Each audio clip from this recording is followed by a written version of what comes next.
I'm going to talk you through the data that we collected today for the Middle Fork River. We're going to determine the health. And it all starts off with, we went outside and we met at the bridge, and we typically start off, turbidity is just a good one to get started with. We had our turbidity tubes. We collected 2 pieces of data. One of them had, we were able to see into the tube 53 centimeters, the second one 54 centimeters, for an average of 53.5, which I just rounded up to 54 centimeters. Now, finding the Q value for turbidity, remember there's a transition, we have to let's just say convert it. This is our turbidity conversion chart, and our class average was 54 centimeters. Technically it was 53.5, and that'll actually influence the difference here. I want you to see this. So notice this goes to 51 to 54 was an NTU value of 10, but 54 to 57 is a value of 9.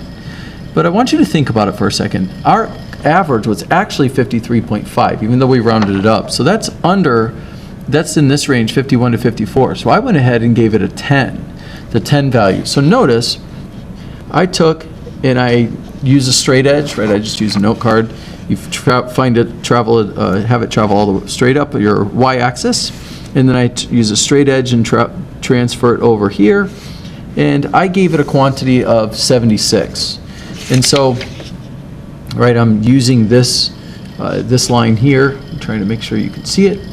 And that 76 then, I multiply times 0.08, and we get 6.08 for total quantity, my final far right column. Then we had 2 students go take a digital thermometer. One of them got a measure of 19.4. One of them got a reading of 19.5. I don't know if you can see it as well. Lighting isn't spectacular, but for a difference of 0.1, and for change in temperature, you'll see that the change in temperature is essentially 0. So I just took this line right here, the obvious line, all the way up, and I transferred over here, and I decided at about 93. 93 is pretty darn close to this value on my y-axis for my Q value. So I call that a 93, multiply times 0.1, I get a 9.3. For pH, we had 3 different pieces of pH paper in which students worked from, and they were all 7s, all 3 of them. So our average was 7, and the pH of 7 using our Q value chart. Here's the 7, I transfer this, travel all the way up. I get an intersection right here. If you can see my straight line across horizontally, I transfer it over here using a straight edge, and I came up with 88. I take 88 times 0.11, and I get 9.68 my final column. Then we started using the spectrophotometer. And the spectrophotometer was the device that we used that we had to mix with the ampules. There were a couple tests that we had to run, or a couple of chemical reactions we had to engage in. And then we quantified our first value of phosphate. We put our samples in, and it doesn't matter the order here. We'll get to the end the same way. But if you look at our values for the spectrophotometer, we had a 0.9, a 0.6, and a 0.3. It's an average of 0.6 parts per million. Another way we can call it milligrams per liter, but I reference it at parts per million. This 0.6, so now I have to subdivide my 0 to 1 range, right? Because if you notice, this is a steep slope. That's really, really hard to decipher, like what that quantity is. A very little distance horizontally could be a dramatic difference in Q value. So I'll hold it up here. I used a straight edge. I found the halfway point, 0.5, and I moved over what I felt was a fair distance for 0.6. 0.6 here, I connected those straight edges, and I found that this point right here, and then I transferred this straight over, and I found that 53 was a proper representation times 0.1 for 5.3. Then we did that for nitrate. For nitrate, we came up with, we had 3 values of 2.6, 3.5, and 1.3. The average is 2.5 parts per million. For the Q value of nitrate, this is 10 is my first box here. And I subdivided that, halfway was 5, and then half of that is 2.5. I put another 2.5 metric at the top, and I connect those lines where it intersected with my Q value line. I found it to be right here. I used a straight edge, if you could see that. I took my straight line over, and I found that value to be 93. Take 93 times 0.1 to get 9.3. And then last but never least, we had to use our nomogram. There we go. Here's my nomogram, and we had to work for a dissolved oxygen. You have to do a couple different steps. So let me talk you through that. For the Hawk spectrophotometer, first thing we had to do, I had to test the ampule, I had to run the reaction, we had to run the process. For each of these, we had to, shake it or invert it. We had to give it some time for the chemical reaction to take place. But once we got it tested, we had two trials that worked. We had a 3.1 parts per million and we had 2.9 parts per million. And our third ampule just didn't work, and that happens sometimes. So our average was 3 parts per million. So now I have to do a couple steps. Our temperature of the water is significant. Because dissolved oxygen is temperature dependent, I can use 19 degrees. I go whole number. I mean, I guess we could go over here to 19.4, but it's really not that dramatic of a difference.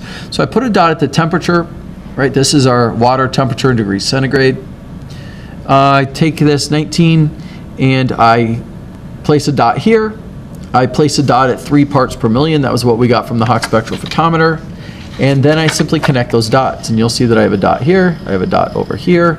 And instead of me drawing a line to connect it all, I actually just, instead of me drawing all this, I just connect it right here. I just get one little tick mark here.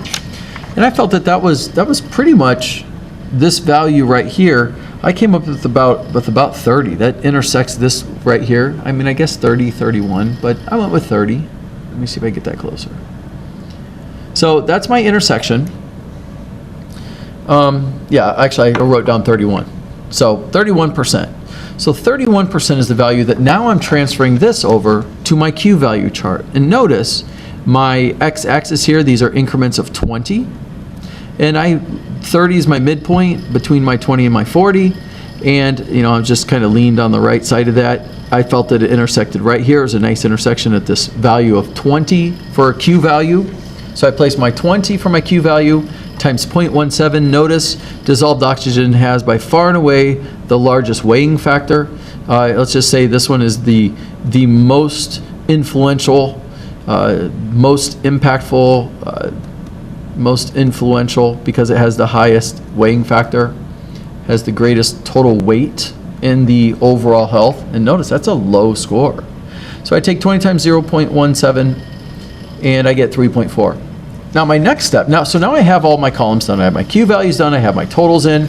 Now I simply add them up. So I want you to see that when I add up this entire column, I got a quantity of 43.06. But remember, we didn't test all 9 of the parameters. We only tested 6 of the parameters. Here's 1, 2, 3, 4, 5, and 6. If we had tested all of them, that would be 100%.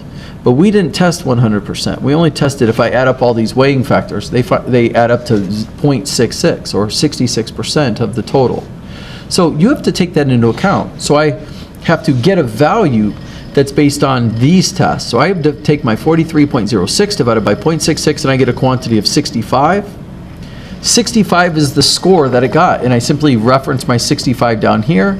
Notice it's actually in the upper range of medium, but my final answer here would be based on these 6 parameters of the Middle Fork River and the testing that we did, it was of medium health.